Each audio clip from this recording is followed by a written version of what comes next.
இந்த கடந்த 27/2/2017 தொடக்கம் எங்களுடைய காலவரையற்ற போராட்டத்தை ஆரம்பித்து இன்றுடன் 32 நாட்கள் ஆகின்ற நிலையிலே எங்களுக்கான சரியான நியமனம் தொடர்பான தீர்வுகள் எதுவுமே எங்களுடைய மத்திய அரசினாலும் அல்லது எங்களுடைய மாகாண அரசினாலும் வழங்கப்படாத நிலையிலே இன்றைய நாளினை நாங்கள் அனைத்து மாவட்டங்களிலுமே எங்களுடைய போராட்டத்தை விஸ்தரித்த எண்ணத்துடன் இன்று இந்த வவுனியா மாநகரத்திலே கூடியிருக்கின்றோம். எங்களுடைய போராட்டத்தின் முதலாவது வடிவம் ஒரு மாவட்டத்திலும் விஸ்தரிக்கப்பட்டிருக்கின்றது.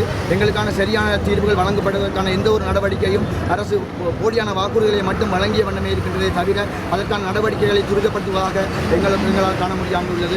எனவே தயவுசெய்து எங்களுக்கான இந்த நியமனத்தை சரியான முறையில் வழங்குவதற்கு இந்த அரசாங்கம் நடவடிக்கை எடுக்க வேண்டும். அல்லது இதனை வழங்குவதற்கு காலதாமதம் ஏற்படுகின்ற பட்சத்திலே நாங்கள் எதிர்வருகின்ற காலங்களிலே வடக்கு மற்றும் கிழக்கு மாகாணங்கள் இணைந்து ஒரு மாபெரும் சாத்திக வழியிலான போராட்டத்தினை இந்த வவுனியா மாநகரத்தில் ஏற்படுத்த வேண்டிய சூழ்நிலை இருக்கும். இந்த போராட்டத்தினை திசை திருப்பது அல்லது மாற்றி அமைக்க வேண்டியது முடிவுகள் அனைத்துமே அரசு எடுக்க வேண்டிய நிர்பந்தத்தில் இருக்கின்றது. எனவே தயவு செய்து காலதாமதமின்றி எங்களுடைய இந்த பட்டதாரி நியமனத்திலே சரியான முடிவுகளை வழங்க வேண்டும் என்று இந்த அரசிடம் அன்பாக கேட்டுக்கொள்கிறேன்.